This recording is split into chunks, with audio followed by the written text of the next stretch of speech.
भारतीय जनता पार्टी डॉक्टर सेलनी लुआजी मुंबई आगरतला आईजीएम शाखनाय नग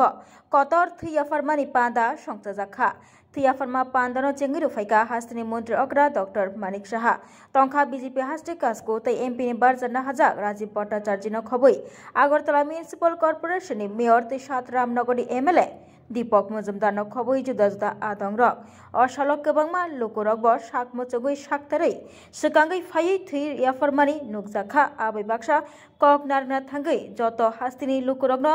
बसकाङो फायै सिगाङै फायै थैनि बियालनो यागांनानि बागै थै याफरनानि बागै कक कचा लाइखा फाय बानजागनाय नारवाइरक ताबक हास्तियो थैनि बियाल अंगै तंमा जरा थैनि बियाल अंगमा गुने केबल लोकरकनि लांमा चयातै साकनाय नग लांमा मोथांतानि जोंजाल नुग्यातै जत लोकरकनो सिगाङै फायनानि बागै कबक लाइखा मानजागनाय आदंरक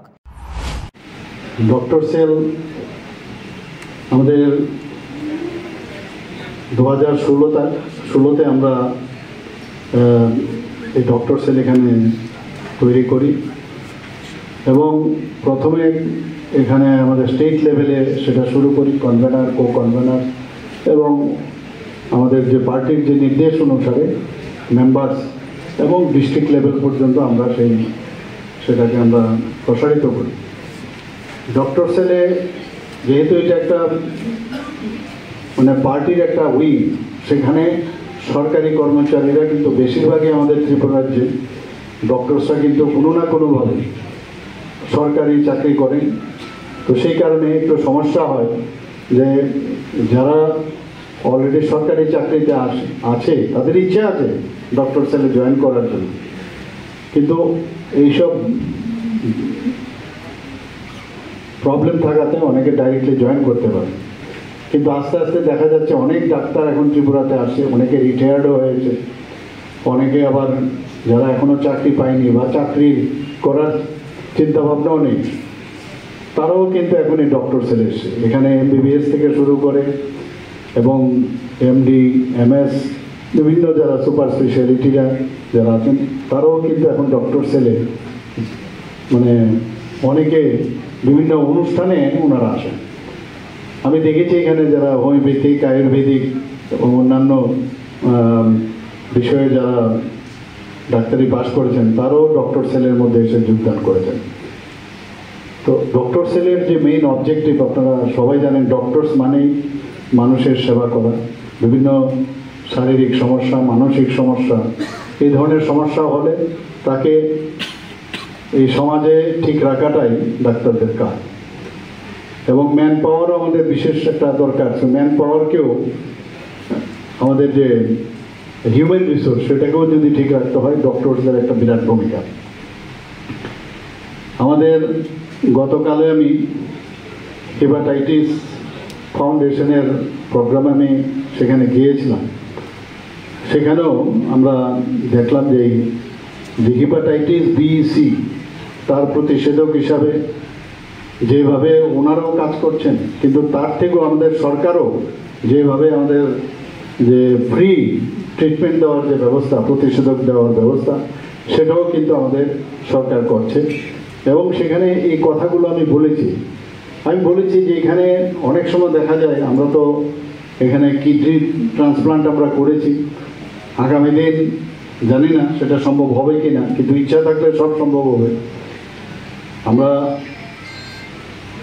লিভার ট্রান্সপ্লান্টেরও চিন্তা ভাবনা করছি কেন সম্ভব হবে না ত্রিপুরাতে সব কিছুই সম্ভব আমাদের ডাক্তারবাবুরা সব দিক দিয়ে পারদর্শী তাদের ট্যালেন্টের অভাব নেই খালি ট্রেনিং ইনফ্রাস্ট্রাকচার প্রয়োজন কিছুদিন আগে আমি একটা বিশেষ কাজে আমি লখনৌতে গিয়েছিলাম 5-6 দিন আগে সেখানে কিং জর্জ মেডিকেল কলেজ থেকে যেহেতু আমি পোস্ট গ্রাজুয়েশন করেছি সেখানকার যে এখন তো ইউনিভার্সিটি হয়ে গেছে ভাইস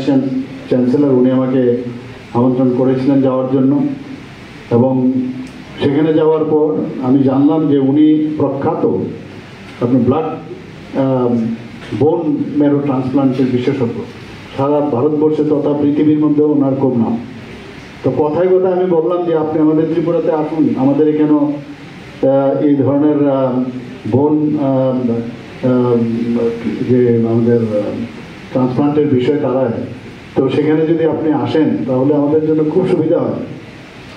উনি এক কথায় রাজি হয়ে গেলেন যে নিশ্চয়ই আপনারা যদি সুযোগ করেন। তো আমি বললাম যে কিডনি ট্রান্সপ্লান্ট আমাদের এখানে হয়েছে, তো বোন মেরু ট্রান্সপ্লান্টের জন্য কী লাগে। তো উনি বললেন যে খুব বেশি একটা, যেহেতু কিডনি ট্রান্সপ্লান্টের আপনার ব্যবস্থা আছে সেখানে, তো ওখানে একটা প্রেশারের এবং সেখানে যে ধরনের মানে এয়ারের মধ্যে কোনো রকম যাতে ব্যাকটেরিয়া, ভাইরাস বা ফাঙ্গাস এই ধরনের কিছু যাতে না থাকে, তার জন্য একটা খুব মিনিমাম পয়সা খরচ করলে সেটা করলেই হবে। তো আমাদের বোন মেরু ট্রান্সপ্লান্টের জন্য বহু লোক বাইরে যায়। আমাদের ত্রিপুরা তো আমি এইমসে অনেকবার যাই, গিয়ে দেখে আমাদের এই ত্রিপুরার ছেলে অনেকে আছে প্রফেসর, অ্যাসোসিয়েট প্রফেসর। আমাদের এখানে বিভিন্ন যে ডিসিপ্লিন আছে দেখা যায় ফ্যাকাল্টির প্রবলেম, তো ওদের সাথে খবর পেয়ে আসে। অনেকে বলে যে আমাদের রাজ্যের মুখ্যমন্ত্রী ওনার সাথে একটা ফটো তুলবো। আমি বললাম ফটো তুলবো তখনই যদি ত্রিপুরাতে আসো। তো এইরকমও ওদের কাছে বলি। তো অনেক লোক আছে আমাদের বাইরে, ইভেন মানে পন্ডিচেরিতেও আমাদের ভালো ভালো ছেলেমেয়েরা আছে, বিদেশে তো আছে। এখন বহু লোক আসতে চাইছে এখানে। অর্থোপেডিক্সের একটা ছেলে অল্প বয়সে, খুব অল্প, সে FRCS করেছে, MS করেছে, এবং সেও একবার এসেছিল গান্ধী স্কুলের এখানে তার বাড়ি। আমি বললাম তুমি চলে এসো, ইজ ইন্টারেস্টেড টু কাম। তো আগে এই সুবিধা দেওয়া ছিল না। আমরা সুপার স্পেশালিটি আগে একই গ্রেডে আসতো, গ্রেড 4 থেকে আসতে হবে, তুমি যাই করো না না করো এই ধর। আমরা কিন্তু আলাদা আলাদা করে সুপার স্পেশালিটিদের জন্য আলাদা আমাদের তাদের এন্ট্রি পয়েন্টে অনেক সুবিধা রেখেছি। নটা সুপার স্পেশালিটি তো আমরা জানেন অলরেডি আমরা শুরু করেছি। তো আমরা চাইছি যে ত্রিপুরার থেকে মানুষ কেন বাইরে যাবে, এতে করে আমাদের পয়সাও কিন্তু বাইরে যাচ্ছে, এবং আমাদের যারা ত্রিপুরার যারা সাফারিং পিপুল, যারা এই স্বাস্থ্য নিয়ে সমস্যা, তাদের মধ্যে একটা মাইন্ডসেট যে ত্রিপুরাতে কিছু হয় না, ত্রিপুরা ডাক্তারবাবুরা পারবে না, এবং জিবি হাসপাতালের থেকে ILS-এ দৌড়ে যায়। আমি বললাম যে জিবি হাসপাতালের অনেক সময় আমি দেখলাম যে আমাদের জিবি হাসপাতালের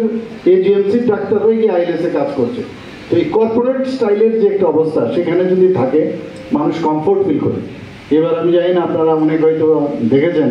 যে আমরা সুপার স্পেশালিটির যে ব্লকটা করলাম, আমাকে কালকেও একজন সিনিয়র ডাক্তারবাবুর সাথে কথা বললাম, কালকের ওই যে ব্যুরো রিপোর্ট খম্পই।